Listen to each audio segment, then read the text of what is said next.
रुहानी पीटीआई इमरान खान की जानिब से 24 नवंबर की फाइनल कॉल के बाद इस्लामाबाद मार्च और डी चौक पर धरने की तैयारियां जारी हैं। मार्च के लिए तमाम तर तैयारियों की इमरान खान की अहलिया और साबिक खातून अव्वल बुशरा बीबी खुद निगरानी कर रही हैं। पीटीआई के कौमी और सूबाई असम्बली के अरकान को इस्लामाबाद मार्च के लिए बिलतरतीब 5000 और 10,000 कारकुनान लाने का टास्क मिला है। ताहम खैबर पख्तूनख्वा के मेंबरान सूबाई और कौमी असम्बली इस हदफ को पूरा करने के लिए दरकार फंड्स की वजह से खासे परेशान हैं, क्योंकि ये तमाम अखराजात इन्हें उठाना होंगे।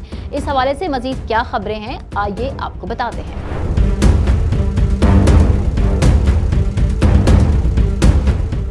पीटीआई मेंबरान के मुताबिक पार्टी के बेशतर मेंबरान का ताल्लुक मिडिल क्लास से है। एहतजाज और मार्च के लिए करोड़ों रुपए के अखराजात पूरे करना उनके बस से बाहर है। शेख वकास अकरम ने वी न्यूज से गुफ्तगू करते हुए कहा कि बात साफ है कि अगर टिकट मिलने के बाद ये लोग इलेक्शन के अखराजात बर्दाश्त कर सकते हैं तो पार्टी के लिए ये अखराजात भी बर्दाश्त कर सकेंगे। अरकान असम्बली के मुताबिक वजीर आला अली अमीन गंडापुर एहतजाजी मार्च की मद में सिर्फ 2 से 4 लाख रुपए दे रहे हैं, जबकि इनके अखराजात करोड़ों रुपए में हैं। पेशावर से ताल्लुक रखने वाली एक रुकन असम्बली ने नाम जाहिर न करने की शर्त पर वी न्यूज को बताया कि उनकी बात सुनने को कोई तैयार नहीं, बस सब हिदायत दे रहे हैं कि बंदे लाओ और मार्च को कामयाब करो। उन्होंने कहा कि हमें 5000 बंदे लाने का टास्क दिया गया है। खुद सोचें कि 5000 अफराद के लिए कम से कम 300 बड़ी गाड़ियां चाहिए, फिर खाना दीगर अखराजात सब मिलाकर मेरा 1 करोड़ से जायद का खर्चा होगा। लाहौर और डी चौक एहतजाज के अखराजात भी खुद अदा किए थे। इस वक्त 1 करोड़ रुपए से जायद रकम खर्च हुई थी और अब फिर से सारे अखराजात हमारे जिम्मे लगा दिए गए हैं। मालाकंड से ताल्लुक रखने वाले पीटीआई रुकन असम्बली ने भी मार्च अखराजात बस से बाहर होने का शिकवा किया। उन्होंने बताया कि एक रुकन असम्बली करोड़ों रुपए खर्चा कैसे बर्दाश्त कर सकता है। रुकन असम्बली इतनी करप्शन भी नहीं कर सकता और न सरकारी महकमों से इस कदर फायदा ले सकता है।